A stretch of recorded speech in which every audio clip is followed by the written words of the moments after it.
Every single great ape that comes in here has a story. This is their home. This is their sanctuary. They're here to be chimpanzees and orangutans. That's the whole purpose of this place.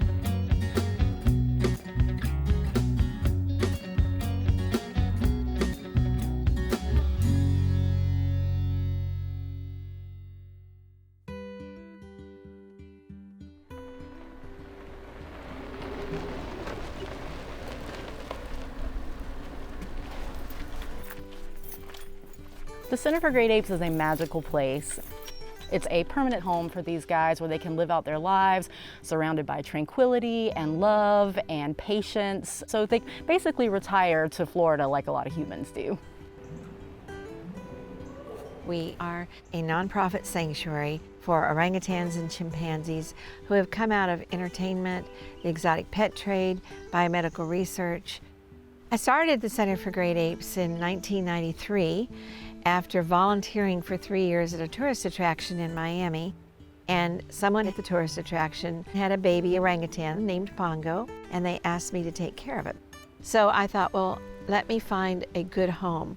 But it's very difficult to put a hand-raised orangutan or chimpanzee in with a zoo group. And in 1993, there were no sanctuaries in this country, in North America, for orangutans and only one for chimps in Texas. And I thought, well, how hard can this be? I'm just going to start a sanctuary.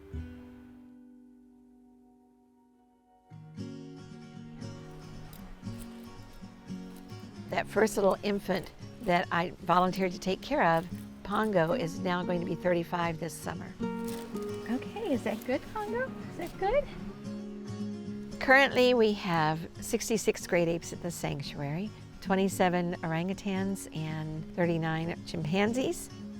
We've had some that are more famous than others. For instance, Michael Jackson's chimp, Bubbles. Bubbles, as most of you know, is a very famous chimpanzee that lived with Michael Jackson when he was small. Michael Jackson had him for a few years.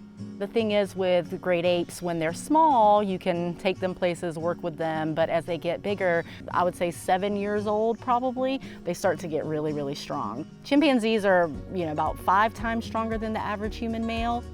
Once they get to a certain age, a certain level of strength, they just can't be handled anymore, and so that's where we step in.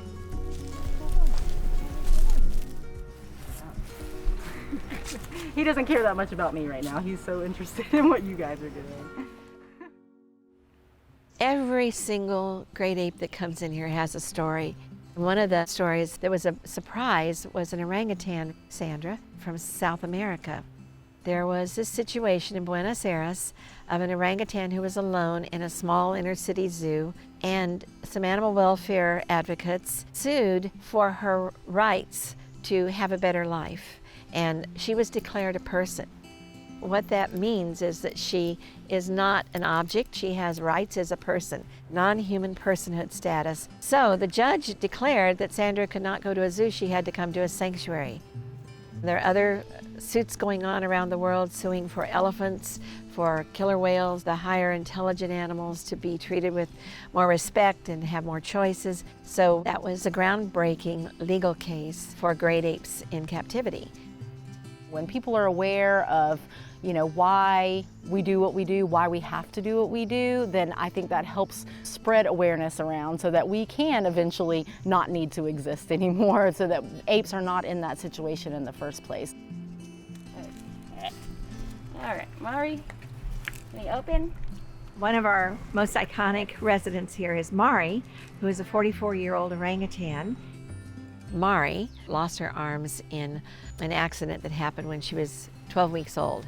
She was in a cognitive research situation in Georgia for 20 years after that. She worked on computers and she learned something called lexicograms, which are a symbol for a word. And when I was bringing Mari down, I was cutting apples to give her in her crate. And I knew nothing about the lexicograms, but they'd given me these big charts. So I'm just sort of saying, Mari, what is this? And she brings her toe out right to that chart of 100 signs, apple. Oh my gosh, she definitely knows them. Then I said, Mari, what else do you want? Brings her toe back in, M&Ms. Good. We actually call her handy capable because she's very smart and she does whatever she wants to do here. Can you open? Good. I love this job, but it's also hard. It's really hard. You develop relationships with these guys, really strong relationships, and then you lose them sometimes. We know that they're all going to pass here, and we have to deal with that every time, and it's very difficult, but the reward is giving them this life. Clyde, who is no longer with us, we rescued him when he was 45 from a cage in a garage in Dayton, Ohio. He had never seen the light of day. The last time he saw a chimp was when his mother was killed and they captured him for the trade. He couldn't walk, he was emaciated, just skeletal, and it was heartbreaking. We would build his nest for him every day, and he'd go and lay in the sun and just sleep all day. And I thought, even if he only lives 3 months here, he will have spent the last 3 months of his life in sunshine and lying in a nest.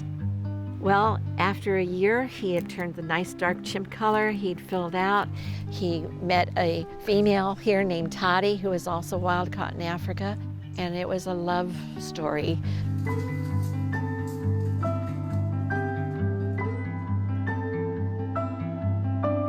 It's emotional to talk about it because every ape here is so special to us. It is what we are trying to do here, to give them a dignity and a quality of life with their own companions and just some sense of being a chimp or an orangutan.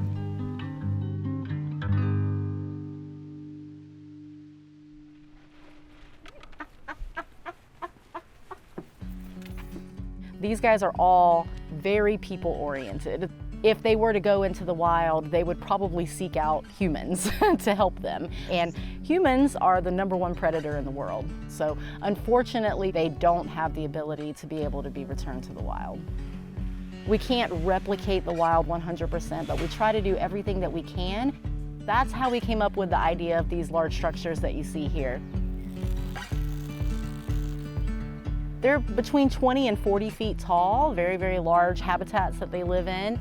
They also have concrete night houses that really come in handy in hurricane season especially. One of our most unique things that we have here is our aerial trailway systems. It's around 2 miles of aerial trailways that connect every single enclosure, every single building in the sanctuary. In the trailways, there's doors all the way around so that not all the chimps are in the same 2 miles. They have different sections and they rotate, so they always have options to go other places. It's super enriching for us to be able to move them around and give them new spaces. So our trailways really give us that opportunity to be able to send them different directions and to hang out with different friends for the day. We do not breed. It is not within our ethics to breed here at the sanctuary. And that is we're not trying to put more great apes into captivity. But right before COVID, we went out one morning early to shift the orangutans outside, and all of a sudden we looked up and there was this tiny baby on the belly of Sunshine, who was in her late 30s at the time. After the initial shock wore off, I was overwhelmed by emotion because I was like, this is a redeeming moment for her. Sorry, I'm gonna cry now. She had 3 infants previously before she came here. All of them were taken from her to be raised by humans. So she finally had the opportunity to raise her own baby.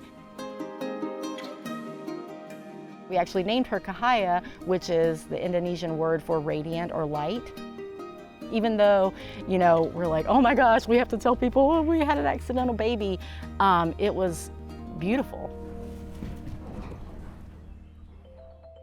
So we have this environmental enrichment plan, to enhance the physical, cognitive, and emotional health. Today we have 44 paid staff and about 50 volunteers because we have grown so big. We've taken in over 80 great apes in our 31 years. The biggest part of our staff are the caregivers that carry on all the activities for the apes during the day. So everybody goes to their night house where they're working that day and take a look at the apes, and they will give out any special vitamins or medications that each individual might need. They look them over to make sure everybody's healthy and good in the morning. Open.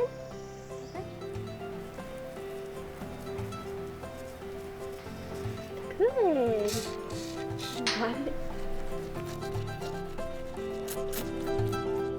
We do have a really nice veterinary clinic here on grounds.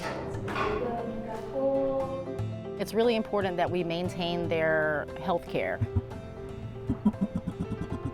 We do a lot of enclosure side healthcare training, so we can get those diagnostics done without having to anesthetize them. We have individualized diets for every single ape. Every single ape has their own specific diet. We serve 3 leafy greens a day, 3 fruits, 3 veggies, and 3 starches. Each ape has their own specialized diet based on gender, health, species, and special dietary needs. I've been doing this for 15 years, and there's not a day that goes by that I'm not amazed at how smart they are. Great apes actually know a lot more spoken English, in our case, because that's what we speak, than we even know. You see your tongue? I've seen over and over again their ability to be compassionate towards one another, something that you don't see in a lot of species. A huge part of our day is focused on enrichment.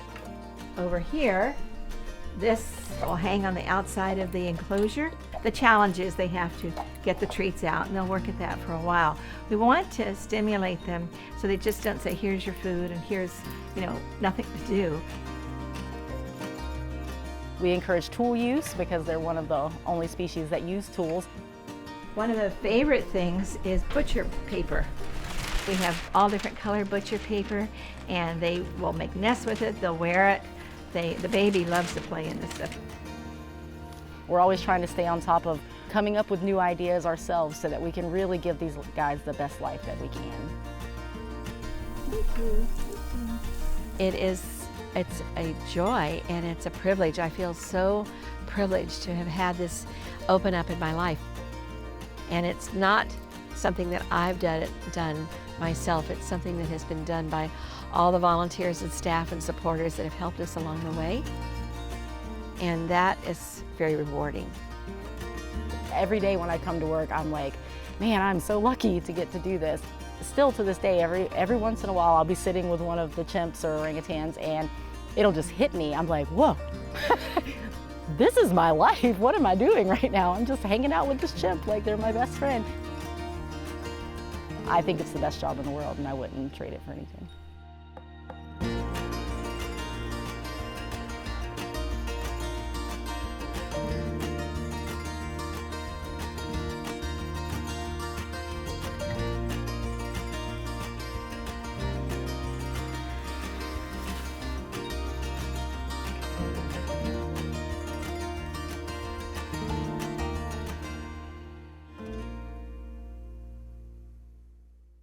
This program is generously sponsored by Candy Packet.